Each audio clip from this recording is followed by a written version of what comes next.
Okay, guys, welcome back. Today we're going to be talking about the Roman government, okay? And as we do so, it's going to be very important to try to organize the different parts in your mind, okay? Because it's going to be a little bit more difficult than just saying there was one guy, he was the king, he had all of the power, okay? It's going to be a representative democracy when we talk about the Roman Republic. Okay, and there's a lot of stuff to kind of keep organized, so do the best that you can as we start to go through. Okay, you might want to start thinking up, back to your government class or maybe your civics class as we go through. Now, make sure in your graphic organizers that you're putting all of these vocabulary words that you're going to see down. After lunch, we're going to do a simulation and talk about the things that we've learned. So the first thing we need to talk about were the social classes in Rome. These were very strict, very rigid, okay? And this is how you're going to remember them. We have the patricians, the slaves, and the plebeians, okay? The patricians are the wealthy landowners. And I remember that because that word to me looks like pediatrician. And a pediatrician is a type of doctor. And when I think of doctors, I think of money. The plebeians, that word to me looks like pebbles, like small little rocks. And there's always going to be a lot of pebbles, and the patricians are going to walk all over those pebbles. The plebeians are the working class people, okay? And the slaves are going to be captured people or prisoners of war. Remember, slavery in ancient Rome has nothing to do with race. Good morning, Mr. Dolly. Okay, so we know that there are 3 levels to the social structure. So let's talk a little bit more about who is who. We have the patricians at the top, the plebeians in the middle, and the slaves at the bottom. And you can see there's always going to be more poor people than rich people in any society.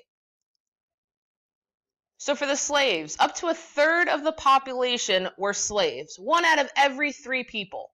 And many of those people were Greek. Some slaves worked on farms and did construction.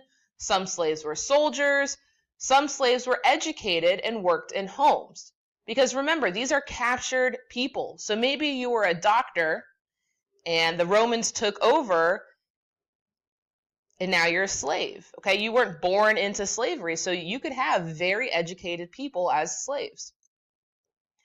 Now, they were not citizens and they had no political rights, just like in Greece. So up to 1/3 of the population, more than 1/3 of population, if you include women, had no political rights in Rome. Most people were plebeians, okay? These were the middle class, farmers, artists, craftsmen, and merchants. I think I would have been considered to be a plebeian if I were to live in ancient Rome. Male plebeians were citizens. Again, citizens means that you can participate in the government.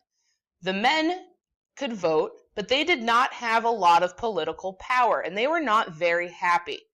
Because the people who have all of the power are going to be the rich people.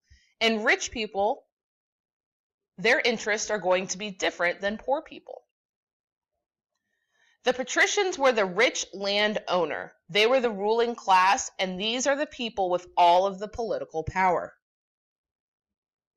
The plebeians demanded more power, okay? And this is where we're going to start to see some conflict. So if we back up a little bit, early Roman kings were called rex.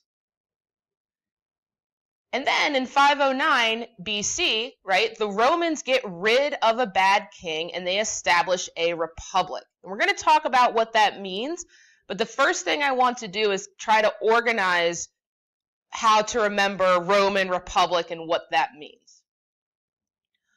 Okay, so you can see from my drawing there, all 3 of these words start with R. Okay, and you might want to write this in your notes.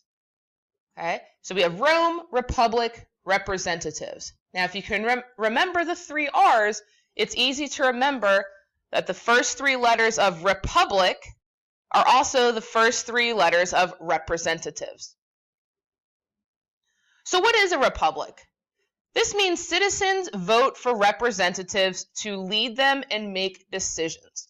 This is very much like our government in the United States. I don't go out and vote every single time a law needs passed.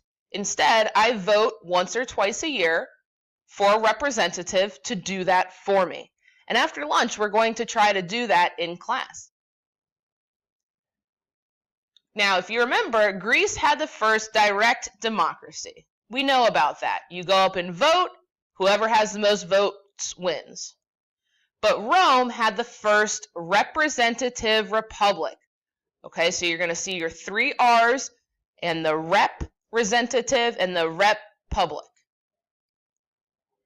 In a republic, citizens who vote for representatives who make the law. Okay, again, they are terrified that one person is going to come in and have all of the power. Like I said, in the United States today, we have a republic.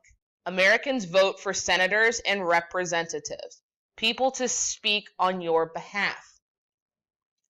That's what the U.S. Senate looks like. And if we back up, it looks very, very similar to ancient Rome. In the United States, we have 100 senators, 2 from each state.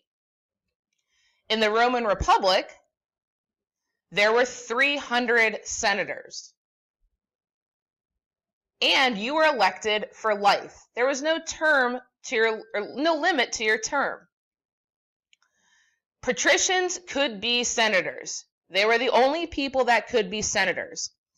They had the power in the government. So if they pass a law, it applies to everybody. The plebeians had some power, and they could veto laws that the Senate made. And veto means to reject, to say no. But they still wanted more power, because where they were, if they made a law, it only applied to other plebeians.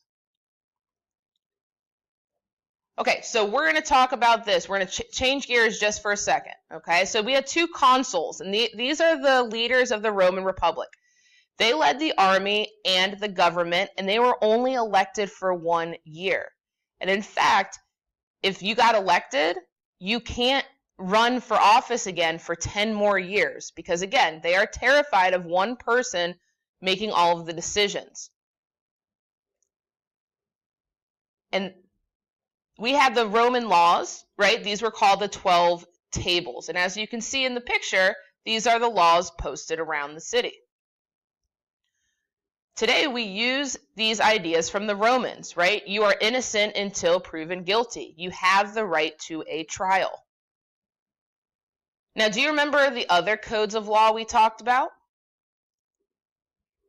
Think about what the name of the first law code in ancient Babylon was called. Does anyone remember? That's right, Hammurabi's Code. Let's try another one. What was the book of Hebrew or Jewish laws called?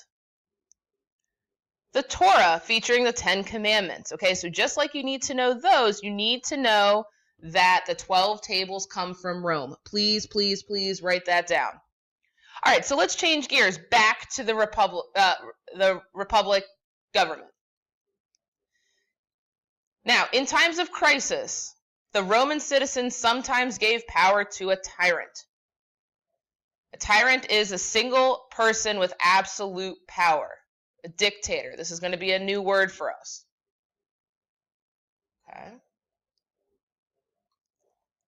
Now, after a crisis, some guys were good and we gave power back to the republic, right? We're all good. Let's move on. Now, others were cruel or mean and they did not give that power back. Okay, so as we go through and as we talk about the government today, okay, we need to really organize that there are 2 consuls, that there is a Senate, and we need to understand the difference between the patricians, the plebeians, and the slaves. If you've got that down, you are in great shape for this Rome unit.